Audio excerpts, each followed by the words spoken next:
જ્યારે મારે રજૂઆત કરવાની હોય તો સૌથી પહેલાં એક મૂળભૂત પ્રશ્ન, જો કે તમે સમજો ને કે 30-32 વર્ષની વકીલાત પછી મને પહેલી વાર થયો હતો કે આ મોટર વ્હીકલ એક્ટનો ઇતિહાસ શું છે.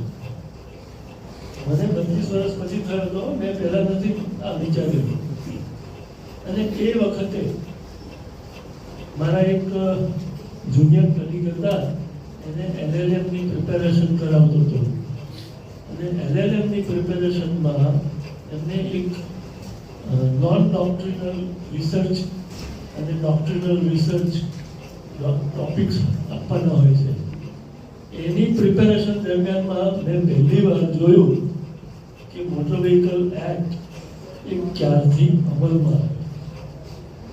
તો એનો ઇતિહાસ જોતા જાણવામાં આવ્યું કે 1885માં ફેટલ એક્સિડન્ટ્સ એક્ટ, અને એ ફેટલ એક્સિડન્ટ્સ એક્ટના કોન્ટેક્સ્ટમાં ડેથ ક્લેમ્સની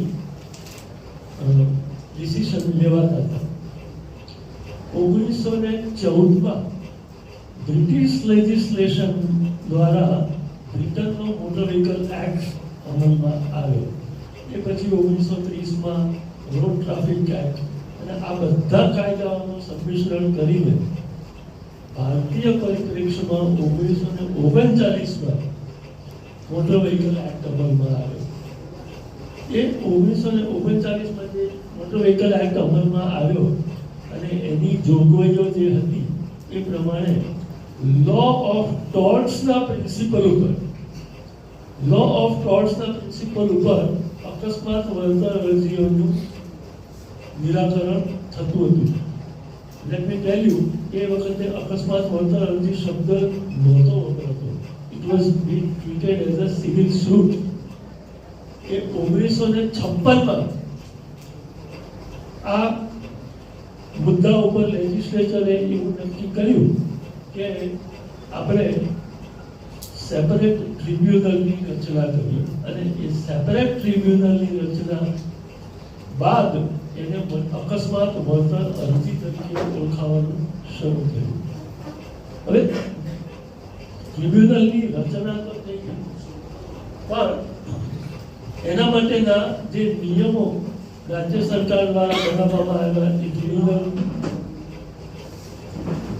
એ ટ્રિબ્યુનલ કઈ રીતે વર્ક કરશે એના એક નિયમો બનાવી, અને 1956 પહેલાના જે અકસ્માત થયેલા અને એ અકસ્માત અંગેના જે કંઈ પણ દાવાઓ હતા એને અકસ્માત વળતર અરજી તરીકે ટ્રીટ કર્યા, અને એ રીતે એનું નિરાકરણ લાવવાનું શરૂ થયું. આ એને એક બ્રીફ હિસ્ટ્રી છે. 1982માં લેજિસ્લેચરને એવું લાગ્યું કે આ અકસ્માત વળતર અરજીનું નિરાકરણ આવતા સમય લાગે છે એ સંજોગોમાં. અને ઘણીવાર એવું બને, કારણ કે પ્રિન્સિપલ ઓફ લો ઓફ ટોર્ટનો જ્યારે અપ્લાય થતો હોય તો ઘણીવાર એવું બને કે નેગ્લિજન્સ પુરવાર ન થાય તો વળતર ન મળે. એટલે એ સંજોગોમાં 1982માં લેજિસ્લેચરે એક સેક્શન ઇન્સર્ટ કરી, and that was section 92A. આ 92A પ્રમાણે પહેલી વાર લેજિસ્લેચરે એવું કહ્યું કે અકસ્માતમાં ભોગ બનનારની કસૂર હોય કે ના હોય એને આટલા રૂપિયા તો ચોક્કસ આપવા જ કોને પર માલિકે. તો 1982માં ડેથ ક્લેમમાં 15,000 રૂપિયા અને ઇન્જરી કેસમાં 7,000 રૂપિયા આપવાનું શરૂ કરાવ્યા. એ સુધારો થયો, પછી વધીને ડેથ ક્લેમમાં 25,000 થયા અને ઇન્જરીમાં 12,000. એ વધુ છતાં સુધારો થઈને ડેથ ક્લેમમાં 50,000 અને ઇન્જરીમાં 25,000. આ 92A જે છે એ 1988માં મોટર વ્હીકલ એક્ટમાં મેજર ચેન્જીસ આવ્યા, અને એ મેજર ચેન્જીસને કારણે એ 92A was known as section 140. અને ઘણીવાર હું જોઉં છું કે ક્લેમ પિટિશન્સમાં 140A લખાઈને આવે છે, ત્યારે હું વિચાર કરું કે આ 140A કેમ લખાઈને આવી. એટલે બહુ વિચાર કરતા ખ્યાલ આવ્યો કે આ 92A અને 140નું એમાલ્ગમેશન કરીને 140A લખાઈ ગઈ છે. Anyway thank you sir. પછી એ સુધારો આ 140નો આવ્યા પછી પણ લેજિસ્લેચરનું મનોમંથન ચાલુ રહ્યું અને 1994માં લેજિસ્લેચરને એવું લાગ્યું આ મનોમંથન દરમિયાન કે 140 નીચે કસૂર વગરની જવાબદારીનું જે વળતર છે એ ઘણું ઓછું છે. 50,000 in the case of death and 25,000 for injury એ પ્રમાણમાં ઓછું છે.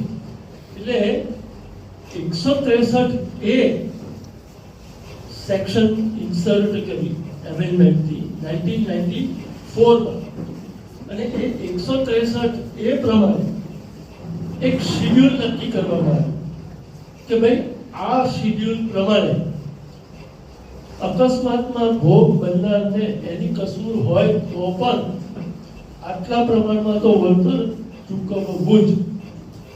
આ section 163A was really a blessing for the injured and victims of the road accident. કારણ કે ઘણીવાર એવું બનતું કે જે ગુજરનાર હોય એની પોતાની જ કસૂરથી અકસ્માત થયો હોય તો પણ એ ગુજરનારની કસૂરને ઇગ્નોર કરીને સેક્શન 163A પ્રમાણે એને ચોક્કસ રકમનું વળતર ચૂકવવું. આ જે વળતરની રકમ હતી એ લગભગ on an average up to 4 to 5 lakh rupees થતી હતી ડેથ ક્લેમ્સ.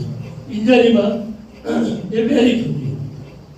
જોડે જોડે લેજિસ્લેચરે એ પણ ધ્યાન રાખ્યું કે ભોગ બનનાર પોતાની કસૂરથી અકસ્માત થયેલો છે તો એને કોઈ એક્સ્ટ્રા ઓર્ડિનરી બેનિફિટ્સ ન મળે. એટલે ઇન્જરી કેસમાં માનસિક અને શારીરિક ત્રાસની એક ચોક્કસ સીમા બાંધી દીધી 5,000 રૂપિયા. ચોક્કસ મેડિકલ બિલ્સની સીમા બાંધી દીધી 15,000 રૂપિયા. અધર હેડ્સમાં જે સ્પેશિયલ ડાયટ અટેન્ડન્સ અને ટ્રાન્સપોર્ટેશન જે અન્ય કેસીસમાં મળે છે જે અહીંયા નથી આપતા. આ લેજિસ્લેચરે ધ્યાનમાં રાખવાનું કારણ એ કે એને એક વળતરનું ચોક્કસ એક ધોરણ મળવું જોઈએ, પણ એને કસૂર પુરવાર કર્યાથી જેટલું વળતર મળે છે એટલું વળતર તો એને ન મળે કારણ કે એની પોતાની બેદરકારી છે. એક વિચાર કરવાની જરૂર છે અહીંયા, ખાસ કરીને 163A ના કોન્ટેક્સ્ટમાં. અને હું છે ને હંમેશા રિક્વાયરમેન્ટ ઓફ ઇન્સ્યોરન્સના કોન્ટેક્સ્ટથી જોઉં છું ખાસ કરીને. કારણ કે સેક્શન 163A પ્રમાણે એવું પણ બને કે કોઈક વાહન ઊભું હોય અને એની સાથે કોઈ વ્યક્તિ જઈને અથડાય બીજા વાહન પર અને એનું ડેથ થઈ જાય તો પણ ઊભેલા વાહનવાળા એમ કહી શકે નહીં કે મારો તો કોઈ વાંક નહોતો. એ સંજોગોમાં હું આને ઇન્સ્યોરન્સ સાથે કેમ કનેક્ટ કરું છું? જો ઇન્સ્યોરન્સ એ વાહનનો થર્ડ પાર્ટી મિનિમમ ન હોય તો એ વળતર ચૂકવવાની જવાબદારી માલિકની આવે કે જેનો કોઈ પણ કસૂર નથી. આ સંજોગોમાં બહુ વખત પહેલા એકવાર અમારે આવું મિટિંગ થયેલી અને ગ્રામ સેવકો અને મેં એ ગ્રામ સેવકોને આ ઇન્સ્યોરન્સની રિક્વાયરમેન્ટ માટે વાત કરેલી અને એ વખતે મેં એના ઉપર એમ્ફેસાઇઝ કરી હતી કે કોઈ પણ પ્રકારના વાહન વગર જો તમારું વાહન અનઇન્શ્યોર્ડ હોય તો તમારે માથે મોટી જવાબદારી આવી શકે. હવે કોઈ વ્યક્તિની એટલી એ વળતર ચૂકવવાની કેપેસિટી ન હોય તો એ સંજોગોમાં જે ગુજરી ગયા છે એના વારસદારોને જે નુકસાન થાય એની આપણે કલ્પના પણ ન કરી શકીએ. સો ધી રિક્વાયરમેન્ટ ઓફ ઇન્સ્યોરન્સ જે મેન્ડેટરી બનાવવામાં આવી છે મોટર વ્હીકલ એક્ટમાં, એ આ કારણથી છે કે જેથી કરીને કોઈક કિસ્સામાં કોઈક ગુજરનારના વારસદારને કે કોઈક ઇન્જર્ડને નાહકનું નુકસાન ન થાય. અને બેઝિક ઓબ્જેક્ટ જે છે મોટર વ્હીકલ એક્ટનો, કારણ કે આ બેઝિક ઓબ્જેક્ટના કારણે તો સેક્શન 140 અને સેક્શન 163 એ ઇન્સર્ટ કરવામાં આવેલી. એટલે આ મુદ્દાઓ ઇન્સ્યોરન્સ એક્ટના કોન્ટેક્સ્ટમાં, મોટર વ્હીકલ એક્ટના કોન્ટેક્સ્ટમાં ધ્યાનમાં રાખવા જરૂરી છે. બીજું આ ધ્યાનમાં રાખવા જરૂરી એટલા માટે પણ છે કે lawyers particularly are considered as the elite class of people. અને આપણે આઝાદીના ઇતિહાસથી અથવા આઝાદી પહેલાના ઇતિહાસથી જોઈએ તો જ્યારે જ્યારે પણ ક્રાંતિ આવી છે, જ્યારે જ્યારે પણ સામાજિક જાગૃતતા કેળવાય છે, ત્યારે લોયર્સ થકી જ કેળવાય છે. તો એ આપણી નૈતિક ફરજ બની રહ્યા છે કે આ મુદ્દાને આપણે કેનવાસ પણ કરીએ અને એનો અમલ પણ કરીએ. હવે આ 163A 140 આજથી આગળ લેજિસ્લેચરે આ મુદ્દાને વધુ સિમ્પ્લિફાઈ કર્યો અને 2019માં મોટર વ્હીકલ એક્ટમાં ફરી સુધારા આવ્યા અને જે સુધારા 1/4/2022 થી અમલી બન્યા. અને એ સુધારા મુજબ સેક્શન 163A સેક્શન 140 રિપીલ થઈ ગઈ અને એને બદલે સેક્શન 164 અમલમાં આવી. અલ્ટિમેટ લેજિસ્લેચરનો ઓબ્જેક્ટ એ છે કે મોટર વ્હીકલ એક્ટને એટલો સિમ્પ્લિફાઈ કરવો કે જેથી કરીને લાંબી કાયદાકીય ગૂંચમાં પડ્યા વગર અસરકર્તાને ન્યાય ઝડપી મળી રહે. અને એટલે સેક્શન 164 જે અમલમાં આવી 1/4/2022 થી, એમાં ડેથ ક્લેમમાં સ્ટ્રેટ વે ₹5 લાખ આપવાના. પછી એક 2 મહિનાનું નાનું છોકરું એક્સપાયર થઈ ગયું હોય કે 95 યર્સના એજેડ પર્સન એક્સપાયર થઈ ગયા હોય, અને ડેથ ક્લેમમાં straight way the legal heirs are entitled to 5 lakh rupees. હવે આ કેમ જરૂરી છે? તો તમે 1982 થી જુઓ તો 1982માં ડેથમાં 15,000 હતા, જે વધીને 25,000 થયા, વધીને 50,000 થયા. 163 મેં કહ્યું એવરેજ 4 થી 5 લાખ રૂપિયા થતા હતા. એ રકમ ફરીથી ગુજરનારના વારસદારોને મળી રહે એટલા માટે એક સિમ્પ્લિફિકેશન કર્યું. આજે ધારો કે કોઈક વ્યક્તિ કોઈ ભોગ બનનાર છે, પોતાની જ કસૂરથી એનું ડેથ થયું હોય તો સેક્શન 163 એને બદલે સેક્શન 164 નીચે જો અરજી કરે તો કોઈ પણ પ્રકારના લીગલ એવિડન્સની જરૂર નથી, ઇન્કમ પ્રૂવ કરવાની જરૂર નથી, ઉંમર પ્રૂવ કરવાની જરૂર નથી. What yes to prove is that accident થયો છે, વાહનથી અકસ્માત થયો છે અને ડેથ થયું છે. These 3 things are important. આ 3 વસ્તુ એ રજૂ કરે એટલે ઉંમરના, આવકના કોઈ પણ પ્રકારના પુરાવા વગર એના વારસદારોને ₹5 લાખનું વળતર મળી શકે. So this is a very brave move taken by the legislature, I must say, કે જેથી કરીને મેક્સિમમ ડિસ્પોઝલ અને એકદમ ઝડપી થઈ શકે. ઇન્જરીના કેસમાં સેક્શન 164 પ્રમાણે ₹2,50,000ની જોગવાઈ કરવામાં આવી છે. અલબત્ત આ મુદ્દો જે છે એ થોડો ડિબેટેબલ છે અને એનું રીઝન છે કે લેજિસ્લેચરે જે કહ્યું છે કે ઇન્જરી, ગ્રીવિયસ ઇન્જરીની ડેફિનેશન જે છે એ ડેફિનેશન આઈપીસી 320 પ્રમાણે જોવાની.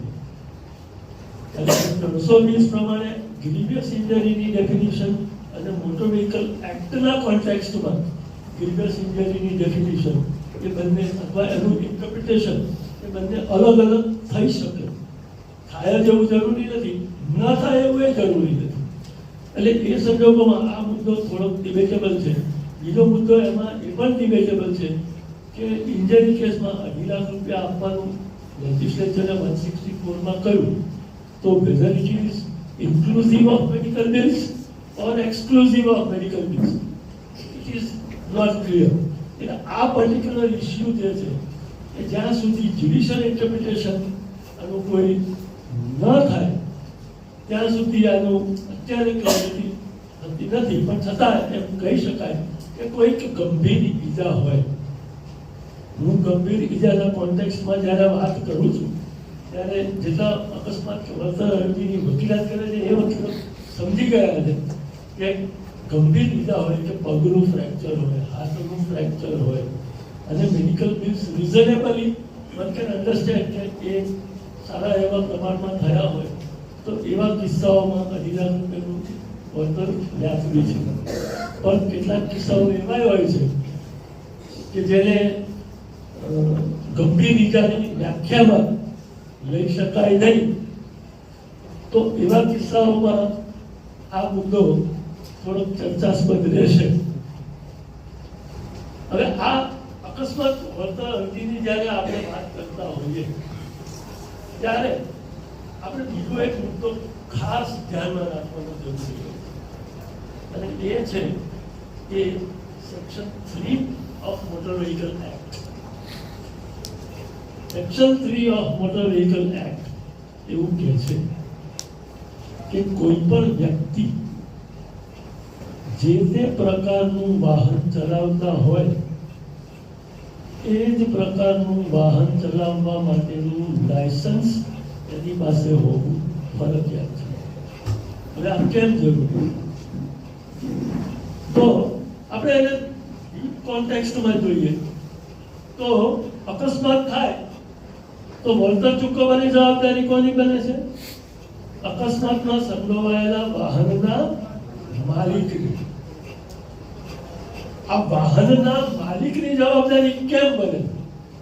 અગેન સિવિલ સાઇડની પ્રેક્ટિસ કરનારા હશે તો એમને ખ્યાલ આવશે કે first liability ease of tortfeasor.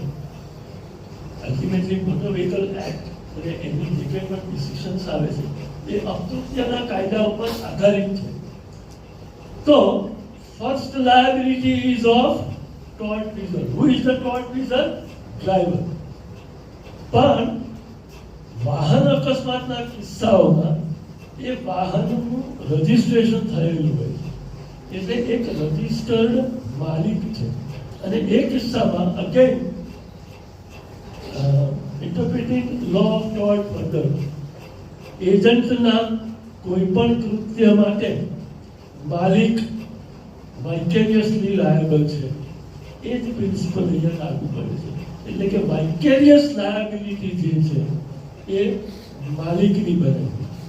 હવે એક કલ્પના કરીએ કે કોઈ વાહન અકસ્માતમાં કોઈ એવી વ્યક્તિનું અવસાન થયું કે જેનું વળતર કરોડોમાં, તો માલિકની જવાબદારી છે, એ માલિક જવાબદારી નિભાવી શકે? જવાબ છે ના. અને એટલા કારણથી ઇન્સ્યોરન્સ રિક્વાયરમેન્ટ લેજિસ્લેચરે સેક્શન 146માં મેન્ડેટ કરી કે ભાઈ થર્ડ પાર્ટી ઇન્સ્યોરન્સ હોવો ફરજિયાત છે, irrespective of the vehicle.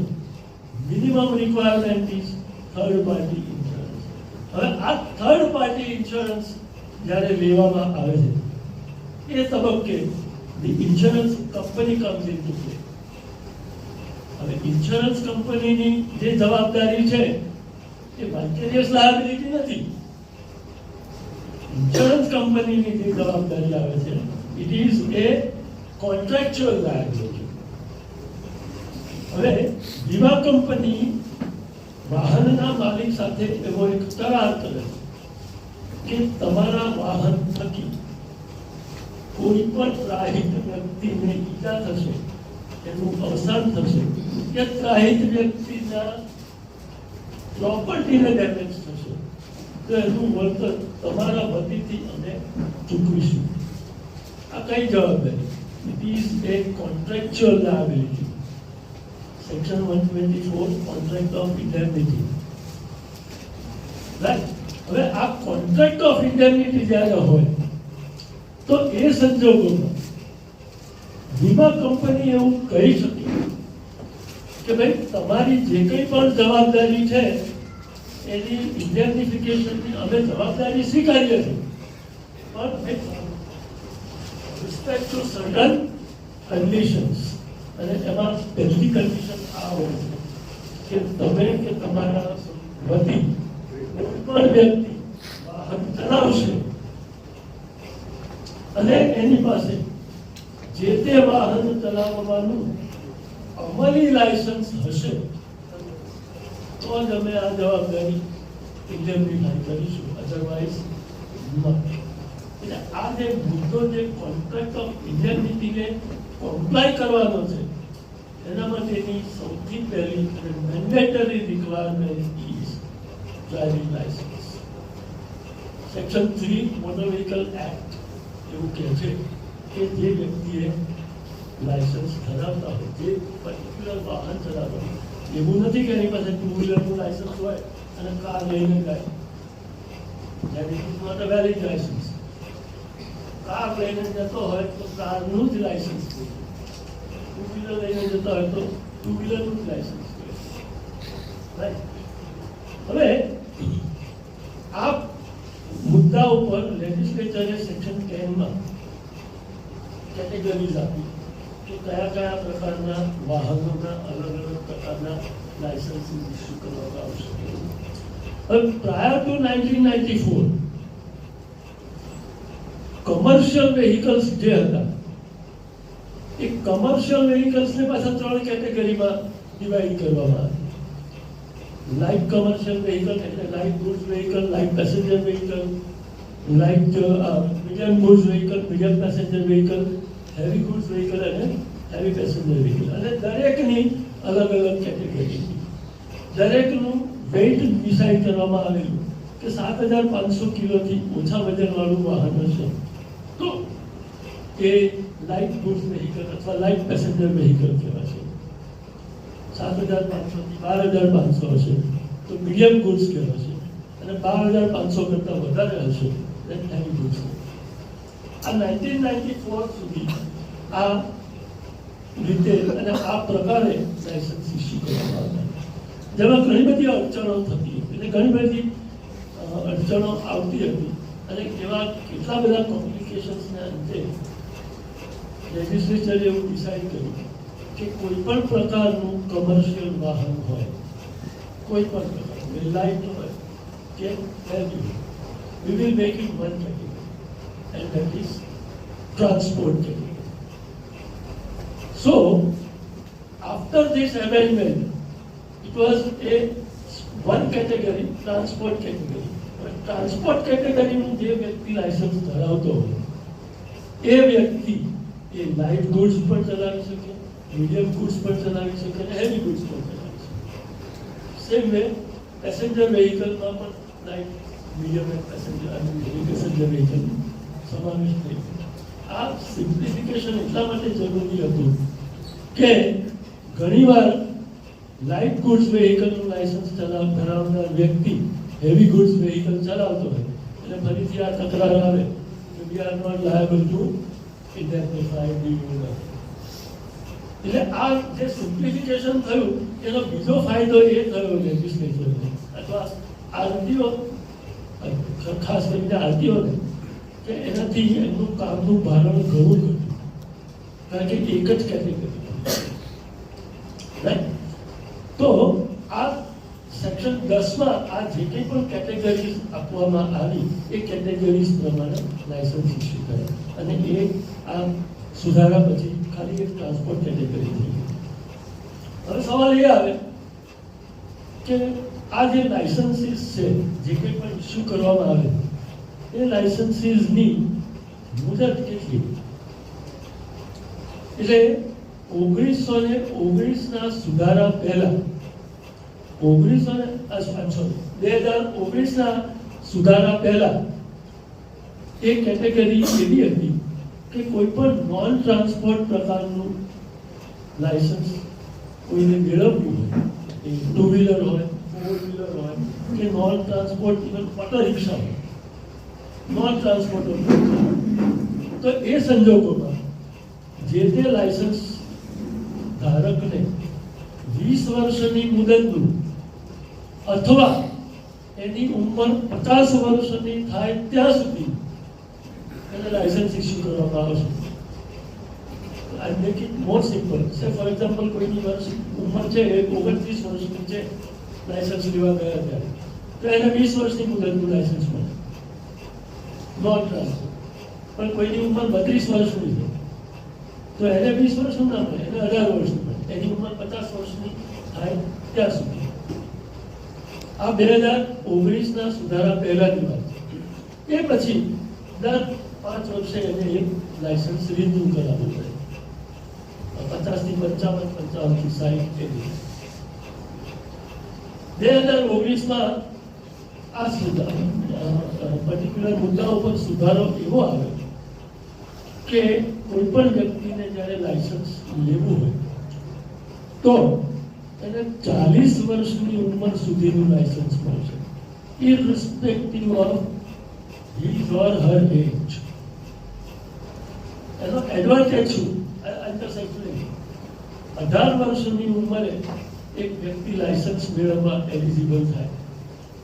એ 18 વર્ષની ઉંમરે લર્નર્સ લાયસન્સ ને ઇમિડિયેટલી ઇફેક્ટિવ લાયસન્સ લે તો એને 22 વર્ષ સુધીનું લાયસન્સ મળી શકે.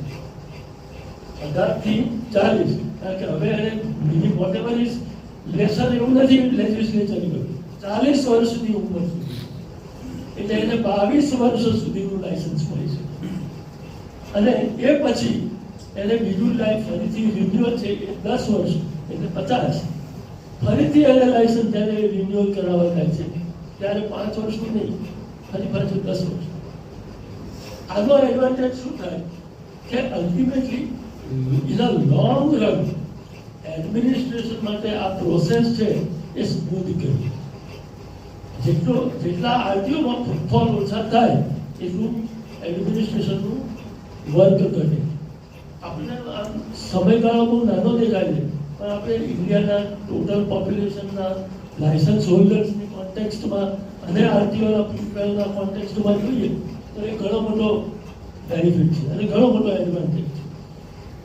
એટલે આ નોન ટ્રાન્સપોર્ટ કક્ષાના જે વાહનો છે એના લાયસન્સ માટેની આ મેન્ડેટરી રિક્વાયરમેન્ટ છે જે 1/9/2019 થી અમલમાં આવી ગઈ. મોટર વ્હીકલ એક્ટના સુધારાઓ જે છે એ તો 1/9/2019 થી જ અમલમાં આવી ગયા છે. 2022માં તો આ ક્લેમ અરજી કેવી રીતે કરવી અને એના કેવી રીતે એના નિરાકરણ લાવવા એના માટેની જોગવાઈ જે છે એ 1/4/22 થી અમલમાં આવી. હવે આ જે વાત થઈ એ નોન ટ્રાન્સપોર્ટ પ્રકારના વાહનની વાત. સિમિલર વે ટ્રાન્સપોર્ટ પ્રકારના વાહન માટે લેજિસ્લેચરે સેપરેટ જોગવાઈ કરી અને એ જોગવાઈ એવી છે કે કોઈ પણ વ્યક્તિ ટ્રાન્સપોર્ટ પ્રકારનું લાયસન્સ મેળવવા માંગતો હોય તો એની કેટલીક ચોક્કસ જરૂરિયાત છે, મેન્ડેટરી. એ મેન્ડેટરી જરૂરિયાતમાં પહેલી જરૂરિયાત છે કે એ વ્યક્તિની ઉંમર ઓછામાં ઓછી 20 વર્ષની હોવી જોઈએ. કમર્શિયલ વ્હીકલ ચલાવવા માટેની વાત છે. બીજી રિક્વાયરમેન્ટ એ છે કે એ જે પ્રકારનું કમર્શિયલ વ્હીકલ ચલાવવા માટેની એપ્લિકેશન કરે છે એ જ પ્રકારનું કમર્શિયલ વ્હીકલ ચલાવવાનો ઓછામાં ઓછો 1 વર્ષનો એની પાસે અનુભવ હોવો જોઈએ. ક્યારેક વિચાર આવે કે આ 1 વર્ષના અનુભવની શું જરૂર છે? જો કમર્શિયલ નોન ટ્રાન્સપોર્ટનું જો 18 વર્ષ જ મળી જતું હોય તો Y 1 year's experience of non-commercial vehicle? The reason is કે એક વ્યક્તિને જ્યારે કમર્શિયલ વ્હીકલ ચલાવવા માટેનું લાયસન્સ મેળવવાનો પ્રયત્ન કરે છે એની જવાબદારી સમાજ પ્રત્યેની વધારે બને છે. નોન નોન ટ્રાન્સપોર્ટ પ્રકારના વાહનની સમાજ પ્રત્યેની જવાબદારી નથી, એવું મારું કહેવું છે જ નહીં, પણ પેલા વ્યક્તિની રિક્વાયરમેન્ટ વધી જાય છે. બીજું કે જે કોમર્શિયલ પ્રકારની વ્યક્તિ લાયસન્સ મેળવવા માટેની જે અરજી કરે છે એ એવું જરૂરી નથી કે એ માત્ર એક જ રાજ્ય પૂરતો મર્યાદિત રહેશે અને અલગ અલગ રાજ્યમાં જવું પડશે, અલગ અલગ રાજ્યની ભૌગોલિક પરિસ્થિતિથી વાકેફ થવું પડશે. એટલે આ બધા મુદ્દાઓ એક વ્યક્તિ જ્યારે વાહન ચલાવવા માટે ઓછામાં ઓછો 1 વર્ષનો અનુભવ મેળવે પછી એ વધારે સારી રીતે એ અમલમાં મૂકી શકે. અને એટલા માટે એની ઉંમરની જરૂરિયાત પણ 20 વર્ષની કરી. લેજિસ્લેચર 22-25 વર્ષ કરી શક્યા હોય, પણ 20 વર્ષ કેમ કરી? તો 20 વર્ષ એટલા માટે કે આપણા દેશમાં હજુ પણ રોજ કકડાટ થતો હોય છે, બેરોજગારી બહુ છે, હજુ પણ રોજગારીનું પ્રમાણ ઘણું બધું રિક્વાયરમેન્ટ બાકી રહેતું હોય. તો એ રિક્વાયરમેન્ટને પહોંચી વળવા માટે કોઈ પણ વ્યક્તિ સ્વરોજગાર કરી શકે એટલા માટે એની રિક્વાયરમેન્ટ 20 વર્ષની રાખવામાં આવી. અને જોડે જોડે આ 1 વર્ષનો એનો અનુભવ. આ મુદ્દાઓ ક્લિયર કર્યા પછી એક ત્રીજી મહત્વની રિક્વાયરમેન્ટ છે કે એ મિનિમમ 8 ધોરણ પાસ હોવા જોઈએ. અને અગેન એનું રીઝન મેં કહ્યું કે એ જરૂરી નથી કે માત્ર એક જ રાજ્ય પૂરતો એનું વ્યવહાર મર્યાદિત રહે, કે અલગ બીજા રાજ્યમાં જાય તો થોડું ઘણું ભણેલા હોય તો એ સાઇનબોર્ડને રિફર કરી શકે, વાંચી શકે. એટલા માટે એની મિનિમમ 8 ધોરણની રિક્વાયરમેન્ટ. અને આવું લાયસન્સ ધરાવનાર વ્યક્તિ એને કોઈ પણ આવા ટ્રાન્સપોર્ટ પ્રકારના લાયસન્સ ચલાવવા માટે 3 વર્ષની મુદત લાયસન્સ ઇસ્યુ કરવામાં આવે છે. આ 3 વર્ષ બાદ એને એ લાયસન્સ ફરીથી રિન્યુ કરાવે. ભયજનક વાહન, ભયજનક વસ્તુઓને કેરી કરતા જે વ્હીકલ્સ છે અથવા એક્સપ્લોઝિવ્સ લઈ જતા જે પેટ્રોલ છે એવું નહીં, તો એવા વ્યક્તિના લાયસન્સ માત્ર 1 વર્ષની મુદત જ આપવામાં આવતા 2019. આ અગેન મેં આપણે કહ્યું કે આરટીઓનો ફૂટફોલ ઘટાડવા માટે આ એકમાત્ર ઉદ્દેશ હોઈ શકે. એટલી મારા ઇન્ટરપ્રિટેશન તો મળતો આ જે ટ્રાન્સપોર્ટ વ્હીકલની જે રિક્વાયરમેન્ટ છે એ 3 વર્ષને બદલે 5 વર્ષની મુદતની છે, 1/9/2019. અને આ 5 વર્ષની મુદતની સાથે સાથે ભયજનક વાહન ચલાવનારા એક્સપ્લોઝિવ્સવાળા વ્હીકલવાળા વાહનો માટે એ મુદત વધારીને 3 વર્ષની કરવામાં આવી. આ મેન્ડેટરી રિક્વાયરમેન્ટ છે અને આ મેન્ડેટરી રિક્વાયરમેન્ટનું જેટલું ઇફેક્ટિવ પાલન થાય એટલી કોઈ પણ વ્યક્તિ માટે જવાબદારીમાં ઘટાડો થાય. આ બહુ જ જરૂરી રિક્વાયરમેન્ટ છે અને એ ધ્યાનમાં રાખવી કોઈ પણ લોયર માટે, કોઈ પણ વ્યક્તિ માટે એ જરૂરી છે કે એટલીસ્ટ આપણે લાયસન્સ વગર વાહન ના ચલાવીએ. તો આ લાયસન્સની રિક્વાયરમેન્ટની વાત કરીને એ પ્રમાણે કેટલાક કિસ્સાઓ એવા બનતા હોય છે કે જેમાં આપણે વાહન માલિકની જવાબદારી કઈ કઈ રીતે ઉદ્ભવે છે અને આપણે વળતર કોઈ વ્યક્તિ માંગે છે તો એ કઈ કઈ રીતે એને વળતર મળે છે, એ 2 મુદ્દાઓની ચર્ચા બહુ જરૂરી છે. અને એ જે છે એ section 166 section 166 motor vehicle act પ્રમાણે કોઈ પણ અકસ્માતમાં ભોગ બનનાર વ્યક્તિ કે એના વારસદારો કસૂરવાર વ્યક્તિ કે એના વારસદારો સામે અને એના વાહનની વીમા કંપની સામે વળતર માટેની માંગણી કરી શકે.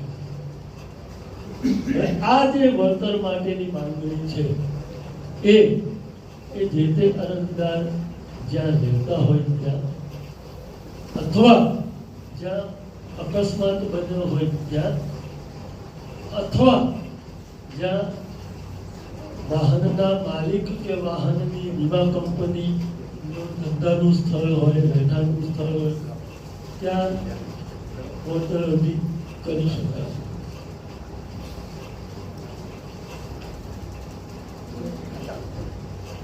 ત્યાં આ વળતર અરજી કરી શકાય. હવે આ પ્રકારની જ્યારે વળતર અરજી કરવામાં આવે છે ત્યારે એના 3 પ્રકાર છે મહત્વના. કયા પ્રકાર? એક, એ વળતર અરજી કરતી વખતે એ વ્યક્તિને સામે જે વાહને અકસ્માત કર્યો છે એ વ્યક્તિની સંપૂર્ણ જવાબદારી બને છે, આંશિક જવાબદારી બને છે, કે 2 વાહનો જ્યારે અકસ્માતમાં સંડોવાયેલા હોય તો એ બંને વાહનોની જવાબદારી બને. અને અંગ્રેજીમાં એને કહે છે એબ્સોલ્યુટ લાયબિલિટી, કોન્ટ્રીબ્યુટરી લાયબિલિટી અને કમ્પોઝિટ લાયબિલિટી. હવે આ એબ્સોલ્યુટ લાયબિલિટી એટલે કેવી લાયબિલિટી કે એ જે ફોર એક્ઝામ્પલ એક કાર છે અને જાય છે અને ઝાડ સાથે અથડાઈ છે, કારમાં બેઠેલા વ્યક્તિનું ઇન્જરી થાય છે કે ડેથ થાય છે, તો that is A case of absolute liability. પણ 2 વાહનો રોડ પર સામે અથડાય છે, આગળ પાછળ અથડાય છે, સાઈડવેઝ અથડાય છે અને એ બંને વાહનોમાંનો એક વાહનનો ચાલક છે એ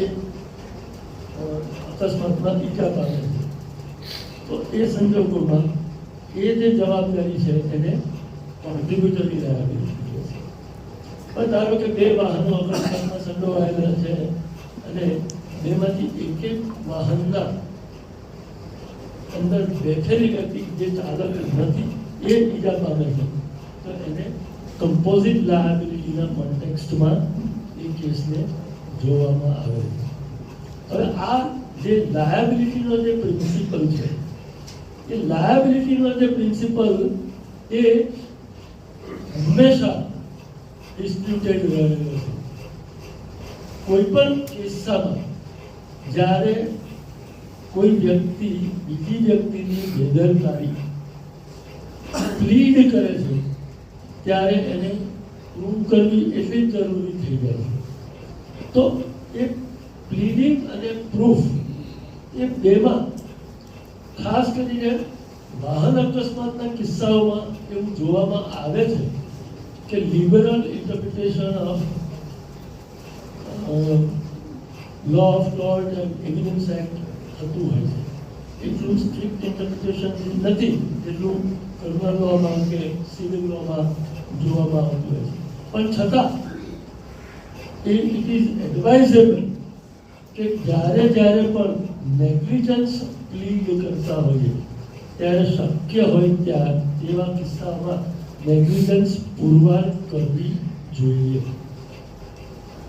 1978માં એક જજમેન્ટ હતું સુપ્રીમ કોર્ટનું અને એની અંદર સુપ્રીમ કોર્ટે આ મુદ્દાઓ પર એમ્ફેસાઇઝ કરેલું કે it is mandatory two prove negligence. આવો એક જજમેન્ટ હતું આપણી હાઈકોર્ટનું છે 2002 નંબર યાદ નથી પણ હમણાં આપી દીધું 2002 જેમાં જસ્ટિસ જયંત વરસાદી હતું. અને what is negligence, what is duty of care, how it is to be proved and how it is to be pleaded, એ મુદ્દા ઉપર આ જજમેન્ટ છે. It's a very landmark judgment અને one must go through it. એ નેગ્લિજન્સના મુદ્દા ઉપર જેટલી જે તે પકડ કોઈ પણ વ્યક્તિની રહે એટલું એના અસીલને ફાયદો થઈ શકે. બીજા મુદ્દાઓ ખાસ કરીને જે છે એ ક્વોન્ટમ રિલેટેડ છે. તો એમાં એની આવક, એની ઉંમર, એને ઈજા થઈ હોય તો એ ઈજાને કારણે શારીરિક અક્ષમતામાં કેટલી પરિણમી છે એ ઈજા, આ બધા ઘણા બધા મુદ્દાઓ છે કે જે દરેક કેસ દીઠ one-on-one ડિસ્કસ થઈ શકે, પણ આ તમામ મુદ્દાઓ ઉપર વળતર મળી શકે. એ સિવાય ડેથ ક્લેમ્સમાં જે છે એ વિધરનાર પર કેટલા લોકો આશ્રિત હતા, કેટલા લોકોના છે તે જીવન જોકે ડેથ ક્લેમના કિસ્સાઓમાં તો હું ખાસ કરીને કહું છું કે એ વ્યક્તિ ગુજરી જાય છે તો એનું પોતાનું એકલાનું નુકસાન નથી, ઘણા બધાનું નુકસાન થતું હોય છે. અને whatever the compensation they get, that is just a relief to the heirs of the victim. It doesn't compensate as a whole. તો એ વખતે એના પર એના કેટલા આશ્રિત હતા એની આવક ઉપર એ આશ્રિતોના આધારે છે તે વળતરની રકમ નક્કી થતી હોય છે. અને સુપ્રીમ કોર્ટે આ પર્ટિક્યુલર ઇસ્યુ પર પણ ઘણું બધું ક્લેરિફિકેશન કરી દીધેલું છે. અને આ જેને કહેવાય ને ડેથ ક્લેમ્સમાં પણ એક પ્રિસ્ક્રાઇબ્ડ ફોર્મ્યુલા સેટઅપ કરી આપેલી છે કે જે પ્રિસ્ક્રાઇબ્ડ ફોર્મ્યુલાને કારણે ભોગ બનનારના વારસદારોને અને જળને બહુ ઝડપથી વળતર મળી રહે.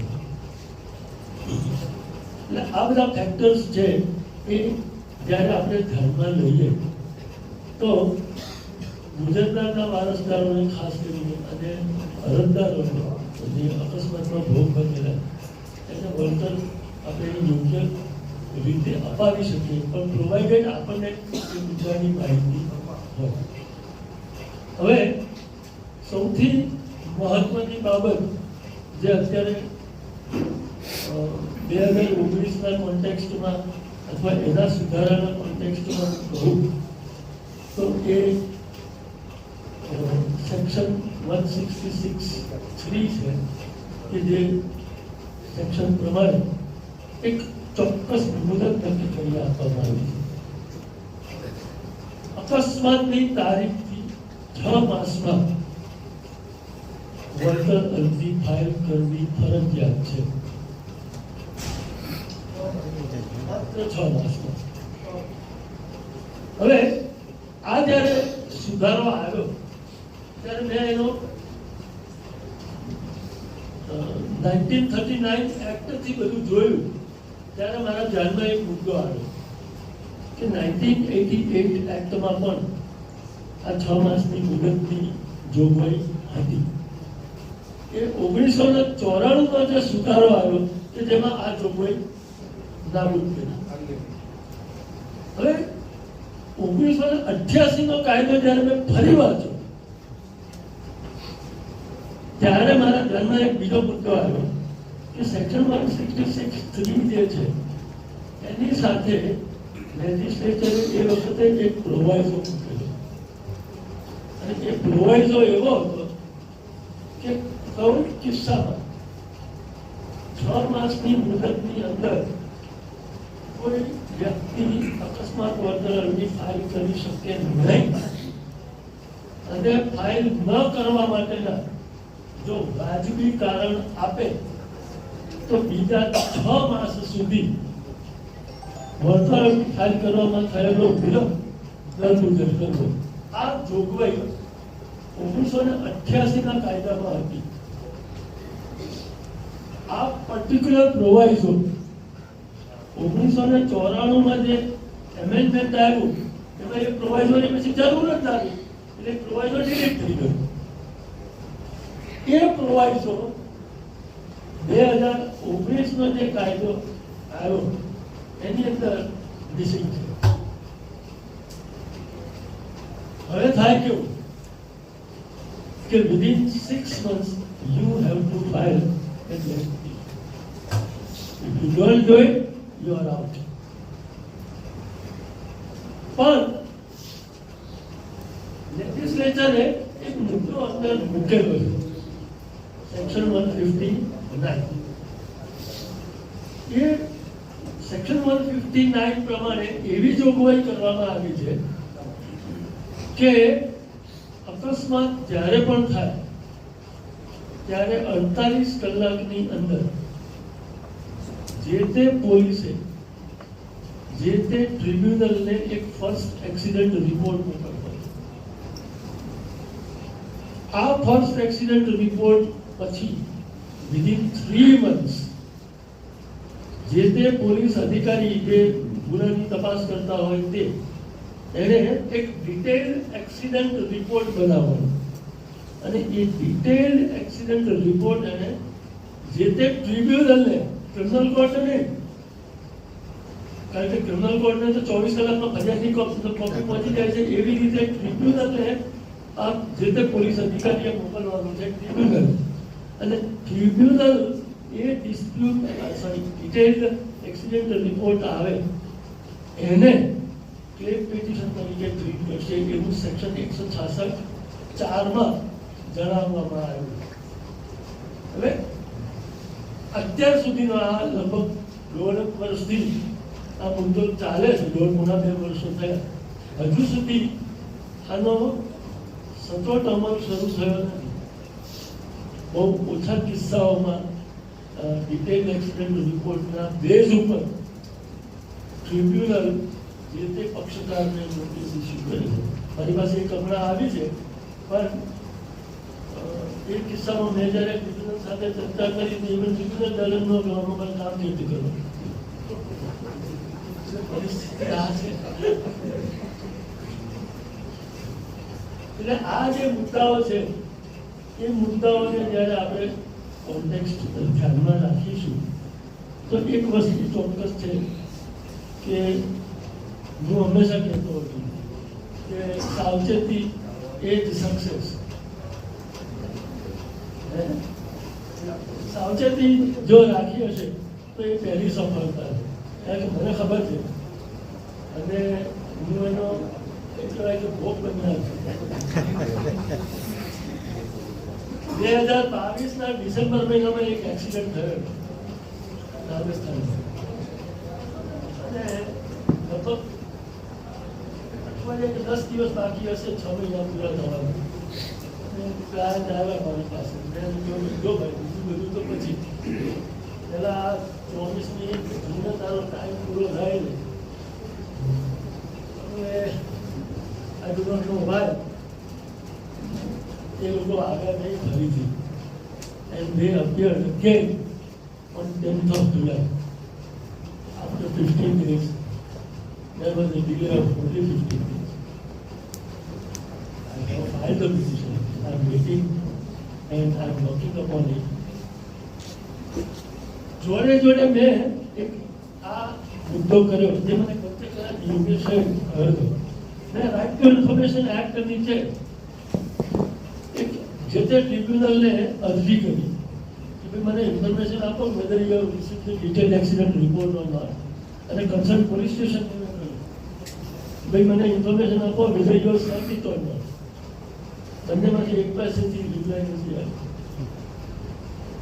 એટલે આ પરિસ્થિતિનું સર્જન ન થાય એ જરૂરી છે, પણ થાય તો હવે કેસ કર્યા વગર છૂટકો નથી. બરોબર, જેને કોઈને કાંઈ પૂછવું હોય આ મહત્વનો બાબત છે અને મોટા મોટો સવાલ